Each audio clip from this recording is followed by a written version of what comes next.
ኢትዮጵያና ሩዋንዳ ያላቸውን የሁለትዮሽ ግንኙነት የበለጠ ለማጠናከር ተስማሙ።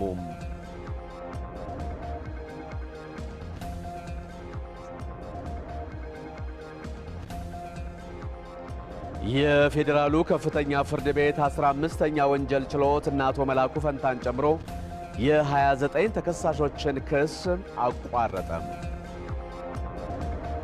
ከውጭ የዜና ምንጭ ደቡብ ኮሪያ በመጣኔ ሀብት ግንባታና በዲሞክራሲ ያላትን ልምድ ለአፍሪካ ለማካፈል ዝግጁ መሆኗን የአገሪቱ ፕሬዝዳንት ሙን ጂኢን አስታወቁ።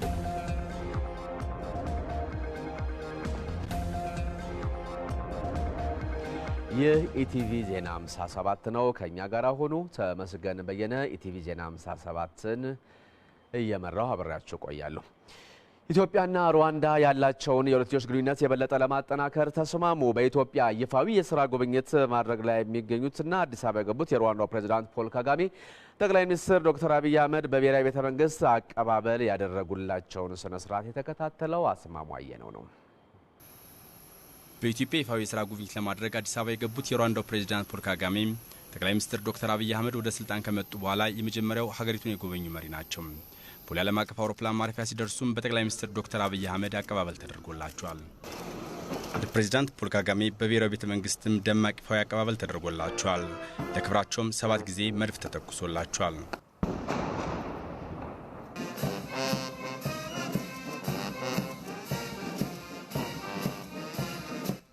መሪዎች የሀገራቱን የሁለትዮሽና ባለብዙ ዘርፍ ግንኙነትና አጋርነት የበለጠ ማሳደግ በሚቻልበት ሁኔታ ላይም በብሔራዊ ቤተ መንግስት ተወያይተዋል።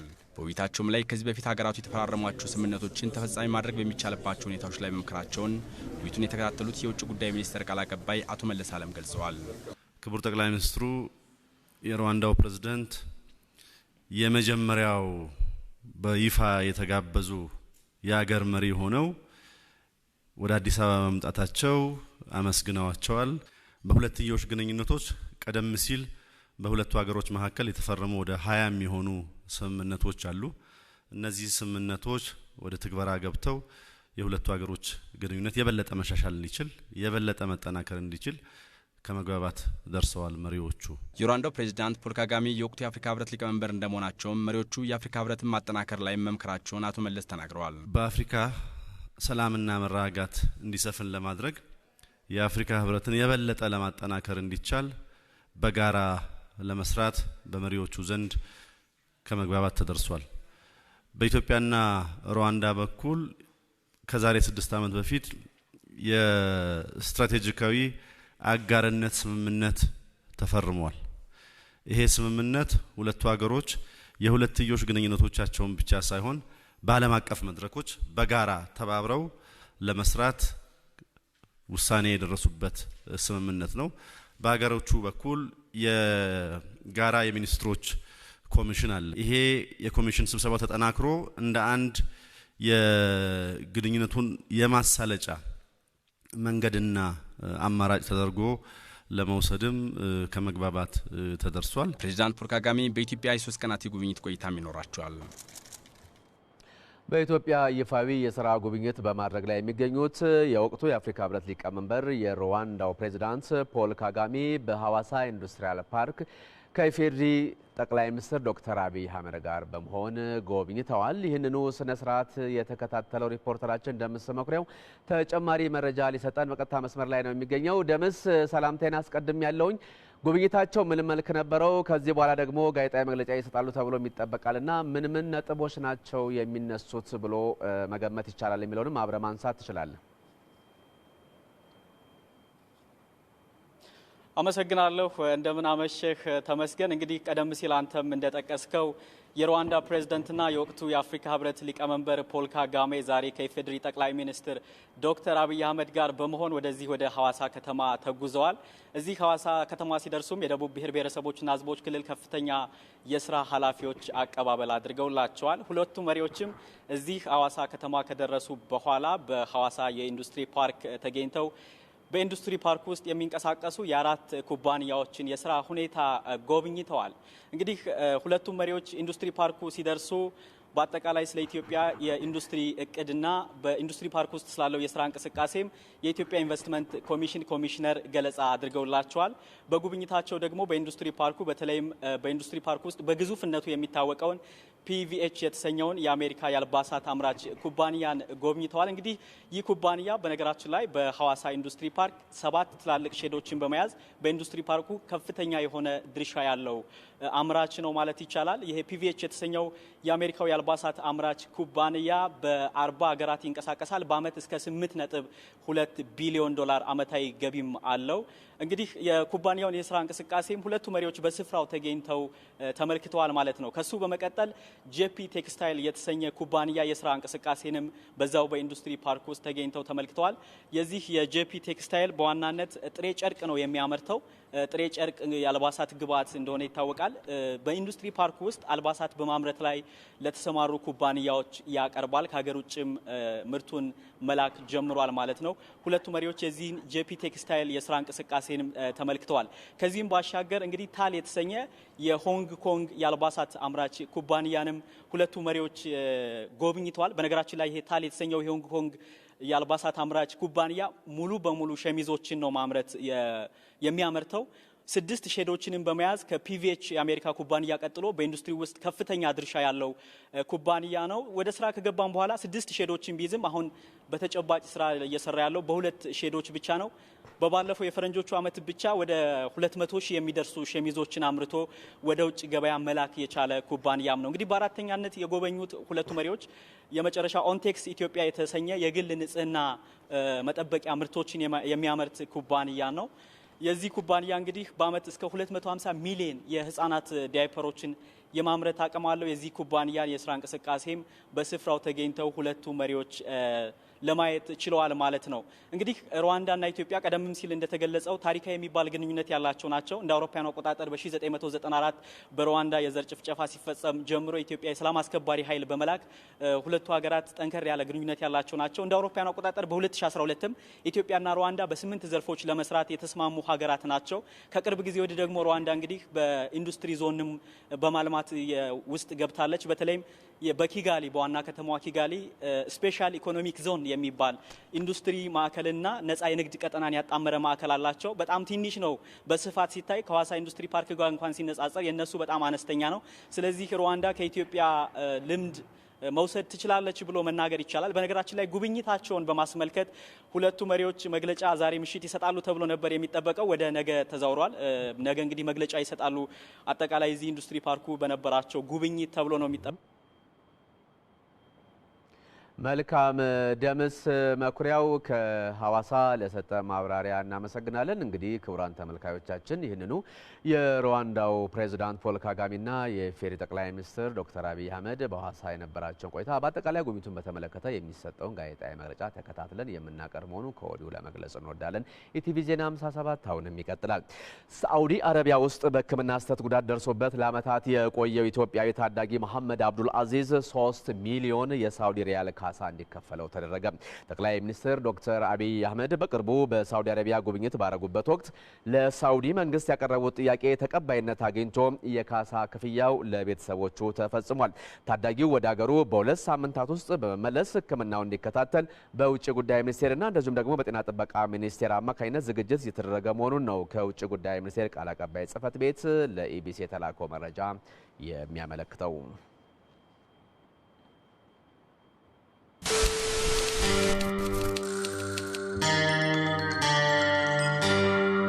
በ1957 ዓ.ም የኢትዮጵያ ቴሌቪዥን ተመሰረተ። 1957 የኢትዮጵያ ቴሌቪዥን ምስረታ የሀገሪቱ የቴሌቪዥን ኢንዱስትሪ ጅማሮ ነው። ኢቲቪ 57 ደግሞ የዚህ ታሪክ መታወሻ።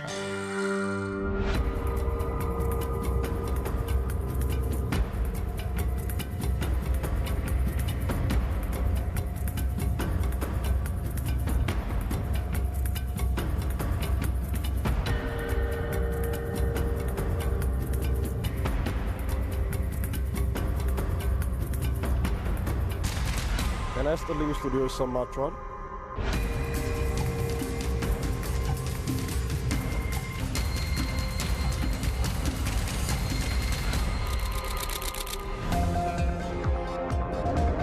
ጤና ይስጥልኝ እንደምን አመሻችሁ። ይህ ኢቲቪ 57 ነው። የኢትዮጵያ ቴሌቪዥን ከ1957 ጀምሮ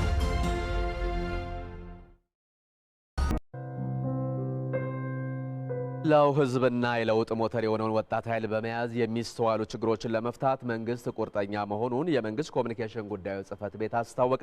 ጽህፈት ቤቱ የመንግስትን አቋም በሚተነትነው ሳምንታዊ የአቋም መግለጫው መንግስት የህዝቡን ጥያቄ ለመመለስና የአገሪቱን ሰላም ያረጋገጠ እድገት ቀጣይ እንዲሆን በከፍተኛ ፍጥነት እየተረባረበ ይገኛል ነው ያለው።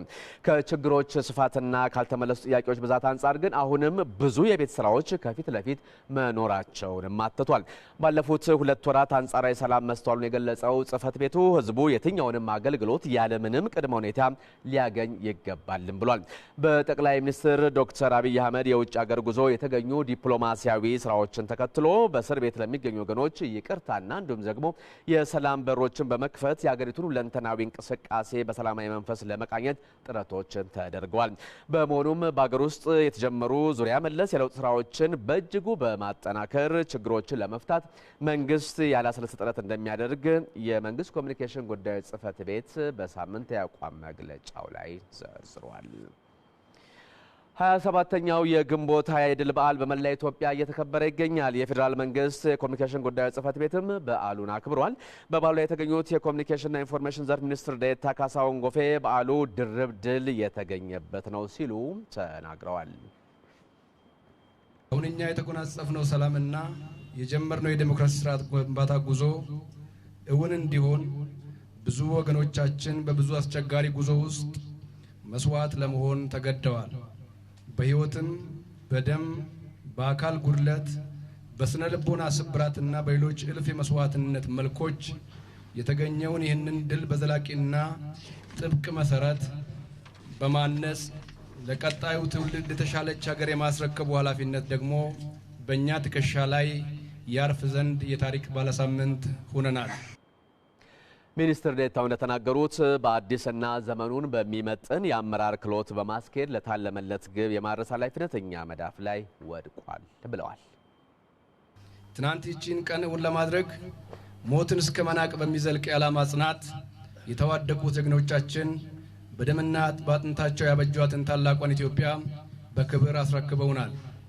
ዛሬ ላይ ግን ይህችን የጋራችን የሆነች ውብ ሀገር ወደ ቀደመ ክብሯ ለመመለስ በምናደርገው ትግል ውስጥ የህይወት መስዋዕትነትን ከፍል ዘንድ ከኛ አይጠበቅም። ይልቁንም በመነጋገር፣ በመመካከር፣ በመከባበር፣ በመደማመጥና በመረዳዳት ለፍቅር ተደምረን የሀገራችንን ስም በበጎ እናስጠራ ዘንድ ትልቅ ኃላፊነት ተጥሎብናል። በበዓሉ ላይም የፌዴራል የመንግስት ኮሚኒኬሽን ጉዳዮች ጽህፈት ቤት ሰራተኞችና ተጋባዥ እንግዶች መታደማቸውን ሪፖርተራችን ሀምራዊት ብርሃኑ የዘገበችው። ክቡራን ተመልካዮቻችን 27ኛውን የግንቦት 20 በዓልን በተመለከተ ተጨማሪ መረጃ እንዲሰጡን በመንግስት ኮሚኒኬሽን ጉዳዮች ጽህፈት ቤት የህዝብና የሚዲያ ግንኙነት ዳይሬክተር ጀነራል መሐመድ ሰይድ እዚህ ስቱዲዮ ይገኛሉ። ከእሳቸው ጋር ቆይታ አደርጋለሁ። እንኳን ደህና መጡ አቶ መሐመድ። አመሰግናለሁ። ለጊዜው ታመሰግናለሁ። እንግዲህ የግንቦት 20 በዓል እየተከበረ ነው የሚገኘውና ይህ በዓል አጠቃላይ ድባቡ እንዴት ይገለጻል ከሚለው ሀሳብ እንነሳ ባጭሩ።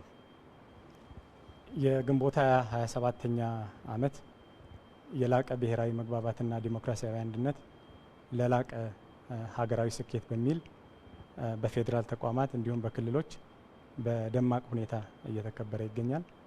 እንዲሁም በተለያዩ ሁኔታዎች በመከበር ላይ ነው የሚገኘው። ከዚህ ጋር በተገናኘ በዋናነት በባለፉት 28 ዓመታት በሀገራችን ያስመዘገብናቸው ድሎች አሉ። እነዚህ ድሎች በተጨባጭ ህብረተሰቡን ተጠቃሚ ያደረጉ ናቸው። ህብረተሰቡን ከድህነትና ከኋላ ቀርነት ለማላቀቅ የራሳቸውን ከፍተኛ ሚና ተጫውተዋል። በቀጣይም አዳዲስ ድሎችን በማስመዝገብ የህብረተሰቡን የለውጥ ፍላጎት የማሳካት ብሎም የህብረተሰቡ የፍላጎት ብዝሃነትም ጭምር ነው ያለው።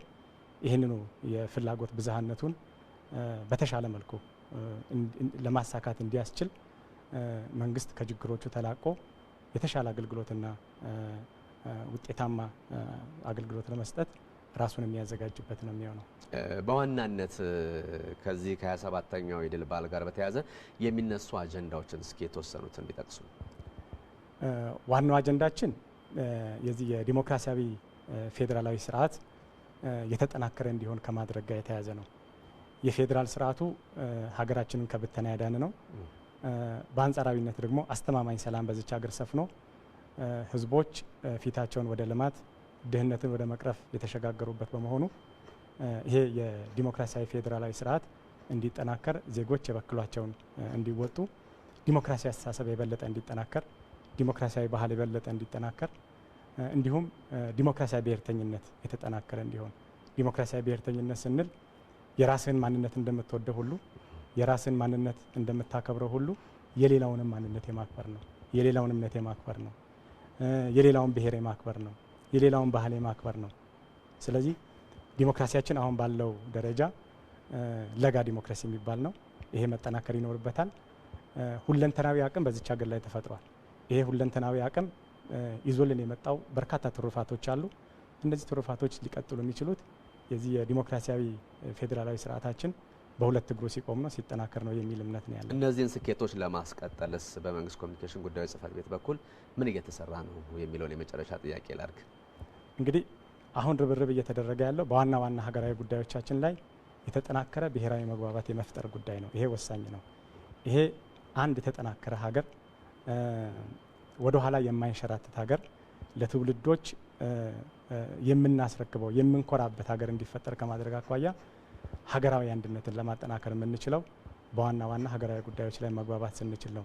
በህገ መንግስታችን፣ በሰላም ዙሪያ፣ በልማት ዙሪያ ቅድም እንዳልኩት ደግሞ የፌዴራል ዲሞክራሲያዊ ስርዓቱን የማጠናከር ጉዳይ እነዚህ መሰረታዊ ጉዳዮች ናቸው። ስለዚህ አሁን የህብረተሰብ መነቃቃት ይታያል። በስፋት ከመንግስት ጋር እጅና ጓንት ሆኖ የመስራት ዝንባሌዎች ከፍተኛ ናቸው። እነዚህ ተጠናክሮ መቀጠል አለባቸው የሚል እምነት ነው ያለው።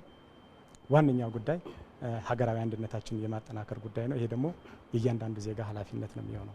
መልካም። አቶ መሐመድ ሰይድ በመንግስት ኮሚኒኬሽን ጉዳዮች ጽህፈት ቤት የህዝብና የሚዲያ ግንኙነት ዳይሬክተር ጀነራል፣ ለሀሳቦም ለጊዜውም በተመልካዮች ስም አመሰግናለሁ። ኢቲቪ ዜና 57 እንደቀጠለ ነው። የፌዴራሉ ከፍተኛ ፍርድ ቤት 15ኛ ወንጀል ችሎት እነ አቶ መላኩ ፈንታን ጨምሮ የ29 ተከሳሾችን ክስ አቋረጠ። ክሳቸው ከተቋረጠ ተከሳሾች መካከል ደግሞ የቀድሞ የገቢዎችና ጉምሩክ ባለስልጣን ምክትል ዳይሬክተር የነበሩት አቶ ገብረ ዋህድ ወልደ ጊዮርጊስ፣ የገንዘብና ኢኮኖሚ ትብብር ሚኒስትር ዴኤታ የነበሩት አቶ አለማየሁ ጎጆና የኢትዮጵያ መንገዶች ባለስልጣን ዋና ዳይሬክተር የነበሩት አቶ ዛይድ ወልደ ገብርኤል ይገኙበታል።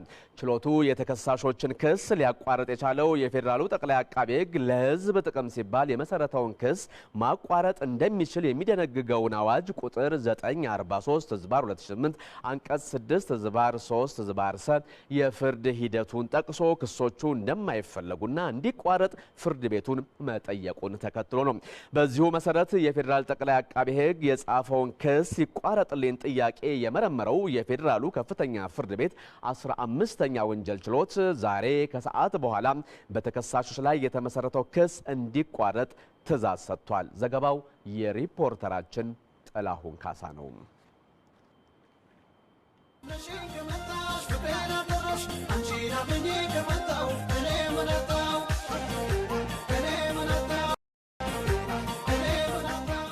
እንዲህ አይነት ህብረ ቀለም፣ እንዲህ አይነት ውበት፣ እንዲህ አይነት ዜማ አለ እንዴ በዓለም ላይ? የሚገርም እኮ ነው። ውበት ነው፣ እውነት ነው። ግን ይሄ ውበት ሊሆን የሚችለው አእምሮአችንን አስፍተን፣ ህሊናችንን አስፍተን፣ ልባችንን አስፍተን በፍቅር ስናይ ነው። ህብርነት ውበት የሆነበት ዘመን ላይ ነው ያለ ነው። ከዚህ ውጭ መሆንም አንችል። ግን እንደገና እነዚህን ሁሉ የሚያስተባብር ደግሞ አንድ ነገር አለ። እሷም ኢትዮጵያ የምትባል ነገር አለ። ምርጫ ልናካሄድ የምንችለው፣ ፖለቲካ ፓርቲዎችን ልንመሰርት የምንችለው፣ ልንከራከር የምንችለው፣ አሸንፈን ፓርላማ ልንገባ የምንችለው፣ ተሸንፈን ልንወርድ የምንችለው ኢትዮጵያ የምትባል አገር ስትኖር ነው። እቺ በሌለችበት አይሆንም። በልዩነት መሀል መግባባቶች አሉ። በልዩነት መሀል አንድነት አለ። ቋንቋችን በቋንቋ ባንግባባ በባህል እንግባባለን። በቋንቋ ባንግባባ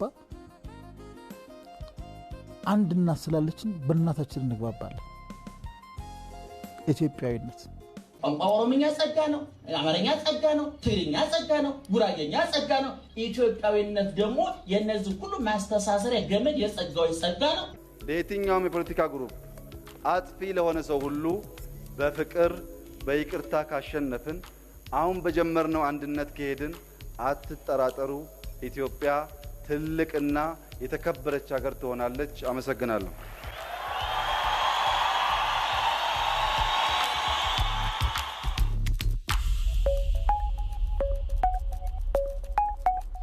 የፌዴራል ዋና ኦዲተር የዕቅድ አፈጻጸሙ ለሕዝብ ተወካዮች ምክር ቤት ሲያቀርብ የኦዲት ግኝቶችን መሰረት በማድረግ ተገቢ አስተዳደራዊ ሕጋዊ እርምጃ መውሰድ እንዳለበት የሕዝብ ተወካዮች ምክር ቤት አሳስቧል።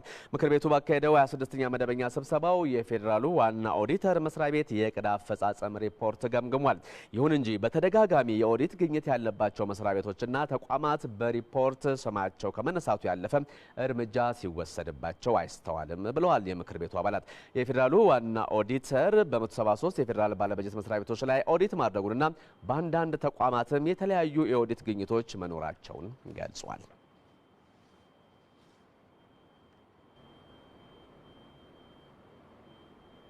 በዚሁ ጉዳይ ላይ ተጨማሪ የማብራሪያ እንዲሰጡን የፌዴራሉ ዋና ኦዲተር ገመቹ ዱቢሶን እዚህ ስቱዲዮ ጋብዘናል። አቶ ገመቹ እንኳን ደህና መጡ። እንኳን ደህና ቆያችሁ። ለጊዜው አመሰግናለሁኝ።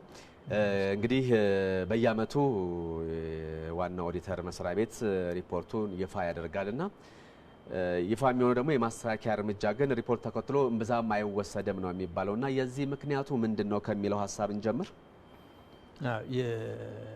እንደተባለው ሪፖርት በየዓመቱ ይቀርባል። ሪፖርቱን ተከትሎ ኦዲት የተደረጉ መስሪያ ቤቶች እርምጃ መውሰድ ይጠበቅባቸዋል። ነገር ግን እርምጃም ይወስዳሉ፣ የማይወስዱ። በአጠቃላይ ስናየው ግን በሚፈለገው ደረጃ እርምጃ እየወሰዱ አይደለም። ለዚህ ዋነኛው መንስኤ ተብሎ ሊወሰድ የሚችለው ለጉዳዩ ትኩረት አለመስጠት ነው። በመስሪያ ቤቶች በኩል ትኩረት ባለመስጠታቸውና እርምጃ ባለመውሰዳቸው ደግሞ በሚመለከታቸው አካላት ተጠያቂ አለመደረጋቸው ደግሞ ሌላው ምክንያት ነው ብዬ ነው የሚወስደው። እዚህ ላይ አቶ ገመቹ በተደጋጋሚ እንግዲህ ተመሳሳይ ችግር የሚነሳባቸው ተቋማት አሉ። በዜናውም ላይ እንደተገለጸው በወቅቱ ደግሞ እርምጃ ለመወሰዱ ክፍተት እንዲደጋገም አድርጓል የሚል ሀሳብ ይነሳልና በዚህ በኩል ላይ የእርሶ አስተያየት ምንድን ነው? እኔ የምለው እንግዲህ ሁሉ ጊዜ የኛ ኃላፊነት ሪፖርት ማቅረብ ነው። ሪፖርቱን ተከትሎ በመጀመሪያ ደረጃ ኦዲት የተደረጉ ተቋማት እርምጃ የመውሰድ ግዴታ አለባቸው። እርምጃ ወስዶ ለዋና ኦዲተር መስሪያ ቤት ማሳወቅ አለባቸው። መውሰድ እንኳን የማያስችላቸው ሁኔታ ከተፈጠረ በዚህ ምክንያት እርምጃ መውሰድ አልቻልንም ብሎ ማሳወቅ ግዴታ ይጥልባቸዋል የኛ ማቋቋሚያ አዋጅ። ይሄም ባለማድረግ ብቻ የሕግ ተጠያቂነትን ያስከትላል ማለት ነው። እርምጃ ወስዶ ማሳወቅ ወይም በዚህ ምክንያት መውሰድ አልቻልኩም ብሎ ባለመግለጽ የሕግ ተጠያቂነትን ያስከትላል። ይሄ ወደ ሕግ ፊት ሲወሰድ ከ7 እስከ 10 ዓመት በገንዘብም ጭምር የሚያሳስር ቅጣት ያስከትላል። እስካሁን ያው ይማራሉ፣ እርምጃ ይወስዳሉ ብለን በዚሁ እየገፋን ነው የሄድነው። በምክር ቤትም በኩል ከፍተኛ ክትትልና ድጋፍ እየተደረገ ይሄ ነገር ይታረማል ብለን ነው የሄድነው። ነገር ግን ሕግ ባለበት ሁኔታ ሕግ የማይከበር ከሆነ ተገቢው ሕጋዊ እርምጃ መወሰድ አለበት። ከዚህ በኋላ ጉዳዩ ወደ ተጠያቂነት መሸጋገር አለበት። ይሄ ሲሆን ብቻ ነው እነኚህ ጉዳዮች ሊፈቱ የሚችሉት ብዬ ነው ማስበውና በእኛ በኩል መወሰድ ያለባቸው እርምጃዎች አሉ። በምክር ቤቱ በኩል መወሰድ ያለባቸው እርምጃዎች አሉ። በስራ አስፈጻሚ መንግስትን በሚመራው ስራ አስፈጻሚ በጠቅላይ ሚኒስትር ጽህፈት ቤት አማካኝነት መወሰድ ያለባቸው እርምጃዎች አሉ። እነኚህ ሁሉ ተቀናይቶ ይሄ አሁን ያለንበት ሁኔታ ምክንያቱም እርምጃ ለመውሰድ የማያስችላቸው ምንም ምክንያት የለም። በቂ የአሰራር ስርዓት ተቀርጿል። ሜቢ 1% የሚሆነው የአሰራር ስርዓት ያልተቀረጸላቸው ጉዳዮች አሉ። የአሰራር ስርዓት ይቀረጽላቸው ብለን ያስቀመጥናቸው ምክረ ሀሳብ የሚሰጠናቸው። ከዛ ውጪ የተቀሩት ህግ፣ አሰራር፣ ስርዓት ተዘርግቶላቸው ያሉ ጉዳዮች ናቸው። እነኚህም ባለማክበር ብቻ እየተፈጸሙ ያሉ ጉዳዮች ስለሆነ አይ ቲንክ ይሄ ነገር እንዲቆም የህግ ተጠያቂነት ቀጥሎ መምጣት አለበት የሚል ሀሳብ ነው ያለው። እስካሁን በተሄደው ሂደት ውስጥ እዚህ ከተደረሰ ካሁን በኋላስ እንግዲህ በዋናው ኦዲተር በኩልም በተወካዮች ምክር ቤትም ካሁን በኋላ ምን መፍትሄ እንጠብቅ? እስካሁን ያለው ከታየ በኋላ መፍትሄው ምን ሊሆን ይችላል? አሁን በደረስንበት ደረጃ እንግዲህ እኔ የማስበው አሁን 2010 በጀት ዓመት ኦዲት ጀምረናል። 2010 በጀት ዓመት ሊጠናቀቅ 1 ወር ነው የሚቀረው። የ2010 በጀት ዓመት ላይ የተወሰኑ ለውጦች ሊኖሩ ይችላሉ ብዬ አስባለሁ። ነገር ግን የተጨከነ እርምጃ ጋር ከተገባ የ2011 በጀት ዓመት ሂሳብ ሙሉ በሙሉ ህግን ተከትሎ የሚሰሩበትን መደላድል ካሁን መፍጠር ያስፈልጋል ብዬ ነው ማስበውና እሱን ሁሉም ተቋማት ተገቢውን ዝግጅት አድርጎ ወደዛ ስርዓት እንዲገቡ ቅድም ያልኳቸው አካላት በሙሉ ተገቢውን እርምጃ በሚመለከታቸው ልክ እርምጃ መውሰድ አለባቸው። መልካም። የፌዴራል ዋና ኦዲተር አቶ ገመቹ ዱቢሶ ለጊዜውም ለሀሳቦም በተመልካዮች ስም አመሰግናለሁ። እኔም አመሰግናለሁ።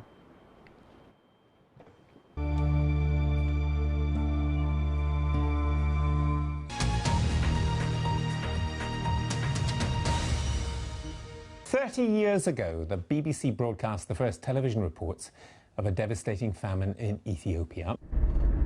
Today, the landscape is green and fertile. When I came 30 years ago, 15 to 20 people were dying every day here.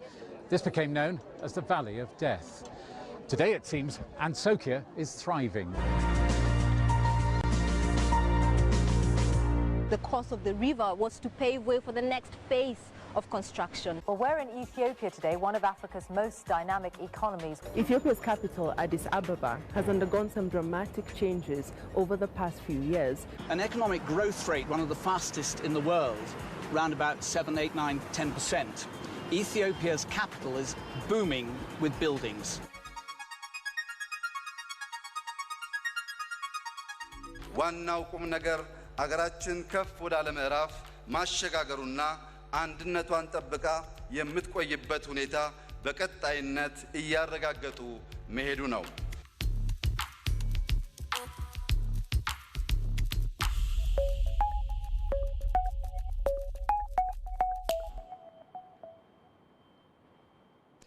በመላ ሀገሪቱ በ12 የክልል ማዕከላትና በ48 መድረኮች ላለፉት 4 ቀናት ሲገመገም የነበረው የሁለተኛው የእድገትና ትራንስፎርሜሽን እቅድ የመጀመሪያው 2 ዓመት ተኩል አፈጻጸም ህዝቡ በአተገባበሩ ላይ ያስተዋላቸውን ችግሮች ነቅሶ ያወጣበትና ውይይት የተደረገበት መሆኑን የብሔራዊ ፕላን ኮሚሽን አስታወቀ። የብሔራዊ ፕላን ኮሚሽን ይህን አስመልክቶ ጋዜጣዊ መግለጫ ሰጥቷል። በሚኒስትር ዴኤታ ማዕረግ የብሔራዊ ፕላን ኮሚሽን ምክትል ኮሚሽነር ጌታቸው አደም ውይይቱ ህብረተሰቡ እቅዱን እንዲያውቀው እንዲወያይበትና ቀጣይ አቅጣጫውን ለማስቀመጥ የታለመለትን እቅድ አሳክቷል ሲሉ ተናግረዋል። የተሰጡ አስተያየቶች ግልጽ፣ ሚዛናዊና ወደ ውስጥ ወደ ራስ ጭምር ያዩ መሆናቸውን በመገንዘባችን በቀሪዎቹ ዓመታት ለሚደረገው እቅዱን በተሻለ ሁኔታ በተሳካ ሁኔታ አካክሶ ለመፈጸም ትልቅ እድል የሚሆኑ ናቸው። ምክንያቱም ህብረተሰባችን ይሄንን ተረድቷል ማለት ነው። በሀገር አቀፍ ደረጃ በ12 የክልል ማዕከላት ህብረተሰቡ በመሰረተ ልማት፣ በግብርናው፣ በትምህርት፣ በመልካም አስተዳደርና በሌሎች መስኮች ታዩ ጉድለቶችንም አንስቷል ብለዋል። በሁሉም አካባቢዎች ማዕከላት ማለት ይቻላል የተነሳው የመሰረተ ልማቶችን አቀናጅቶ ከመተግበር አንጻር የሚታዩ በጣም ከፍተኛ የሆነ ውስንነቶች አሉ። በሁሉም ሌላው በሁሉም በወጥነት የተነሳው የገበያ ትስስሮች ችግር ነው። መንግስት የሪቮልቪንግ ፈንድ ወደ 10 ቢሊዮን የተመደባለ ለወጣቶች። ይሄ ግን ውሱንነት እንዳለበት ነው የጥቃቅንና አነስተኛው። የአፍሪካ እድገት ተግዳሮት የሆነው ሙስና ለመዋጋት አፍሪካውያን ሊሰሩ እንደሚገባ የአፍሪካ ህብረት ኮሚሽን ሊቀመንበር ሙሳ ፋኪ መሐመድ ተናገሩ። የአፍሪካ ቀን ለ55ኛ ጊዜ አዲስ አበባ በሚገኘው የህብረቱ ዋና ጽህፈት ቤት ተከብሯል። የተከታተለው አማኑኤል ገብረመድህን ነው።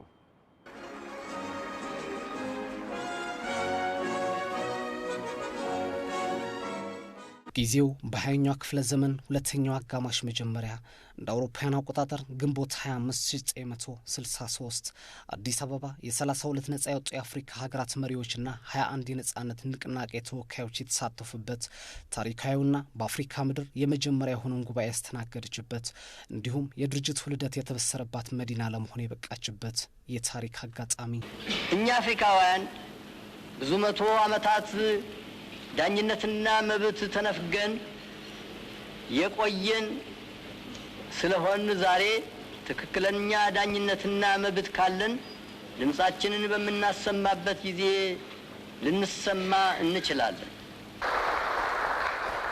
ይህ ከሆነ 55 ዓመታት ተቆጥረዋል። በእነዚህ 55 ዓመታት ታዲያ የአፍሪካውያን ጉዞ በስኬትና ፈተናዎች ታጅቦ እዚህ ደርሰዋል። የአፍሪካ ህብረት ኮሚሽን ሊቀመንበር ሙሳ ፋኪ መሐመድ የአፍሪካውያን ቀን ሲከበር እንደተናገሩት ባለፉት 5 ዓመታት ጥሩ ስኬቶች ተመዝግበዋል። ይሁን እንጂ አሁንም አህጉሪቱ በርካታ የቤት ስራዎች አሏት ብለዋል። የአፍሪካ ቀንን ስናከብር ለቀደምቶቹ የነጻነት ታጋዮችና የፓን አፍሪካኒዝም አባቶች እውቅና መስጠት ይገባናል። እነሱ በመሩት ትግል በርካታ የአፍሪካ ሀገራት ነጻነታቸውን መቀዳጀት ችለዋል። የአፍሪካ አንድነት ድርጅት ወደ አፍሪካ ህብረትነት ከተሸጋገረ ወዲህም ቢሆን ለአህጉሪቱ አንድነትና ውህደት የሚበጁ በርካታ ስኬቶች ተመዝግበዋል። ይሁን እንጂ አሁንም ቢሆን አህጉሪቱ በርካታ የምታከናውናቸው ተግባራት አሉ። የሙስና ጉዳይ አሳሳቢ እየሆነ የመጣ ነው። ሙስና የዜጎችን ህይወት ያናጋል፣ እንዲሁም ዜጎች በመንግስታት ላይ እምነት እንዳይኖራቸው ያደርጋል። ስለዚህም ይህንን ችግር የአፍሪካ መሪዎችና ዜጎች ሊታገሉት ይገባል። አፍሪካውያን ቅኝ አገዛዝ፣ ኢምፔሪያሊዝምና አፓርታይድን ለመታገል ያሳዩት ቁርጠኝነት ሙስናን በመሳሰሉ የአህጉሪቱ ተግዳሮቶች ሊደግሙት ይገባል ያሉት ደግሞ በአፍሪካ ህብረት የናይጄሪያ ቋሚ ተወካይ አምባሳደር ባንኬሎ ኦዴዬ ናቸው። በታሪክ እንዳየነው አፍሪካውያን ከተባበሩ የማያልፉት ፈተና የለም። አፍሪካ ጸረ አፓርታይድ በተደረገ ትግል አሸንፋለች። ኢምፔሪያሊዝምና ቀኝ አገዛዝም እንዲሁ። አሁንም ቢሆን ሙስናን ማሸነፍ እንችላለን። ለዚህ በጋራ ልንሰራ ይገባል። ኢትዮጵያ ሙስናን ለመዋጋት በቁርጠኝነት እየሰራች መሆኗን የተናገሩት የውጭ ጉዳይ ሚኒስትር ዴኤታዋ ወይዘሮ ሂሩት ዘመነ በበኩላቸው ለነጻነት ያደርጉት እንደነበረ ሁሉ አፍሪካውያን ጸረ ሙስና በሚደረገው ትግል ሊተባበሩ ይገባል ብለዋል። አሁን ደግሞ ሙሉጌታ ክፍሌ ስፖርት ዘገባውን ለማቅረብ ተዘጋጅቷል። እንደምን አመሽታል ሙሉጌታ? እንደምን አመሸ ተመስገን። የኢትዮጵያ ፕሪሚየር ሊግ ከዚህ ቀደም ተቋርጦ የነበረው የውልዋሎ አዲግራትና የመቀለ ውጤት እንዴት ነው? በነበረበት ከዚህ ቀደም ውልዋሎ 1-0 እየመራ ነበር የተቋረጠው። 45 ደቂቃ ዛሬ ተካሂዶ ባለበት ውጤት ውልዋሎ መቀሌን 1-0 በሆነ ውጤት አሸንፏል። ስለዚህ ከፍ ብሏል ማለት ነው። ከወራጅ አንድ ደረጃ በጎል ክፍያ መቀለ ወደ አንደኛ ይመጣ ነበር። ሶስተኛ ደረጃ ላይ ያለው አቢያሸነፍ ተስነጥቡን ያሻሽ ነበር። ዳይመንድ ሊግስ እንዴት ነው? ዳይመንድ ሊግ ዛሬና ነገ ነው በአሜሪካ ዩጂን የሚካሄዱት። እነሱ እንደሞጥቶች እንግዲህ ወይ ነገ ወይ ምሽት ደግሞ በተለያዩ ዜና ወጃዎቻችን ተመልካቾቻችን እናደርስ ነው። የነገ ቻምፒየንስ ሊግ እሱም ዩክሬን ኬቭ ላይ የሚጠበቅ ጨዋታ ነው። ሊቨርፑልና ሪያል ማድሪድ ነገ እንግዲህ ጠባቂ ጨዋታቸውን የሚያከናውናል። ሌሎች መረጃዎችም አሉ። መልካም የነባብስ መልካም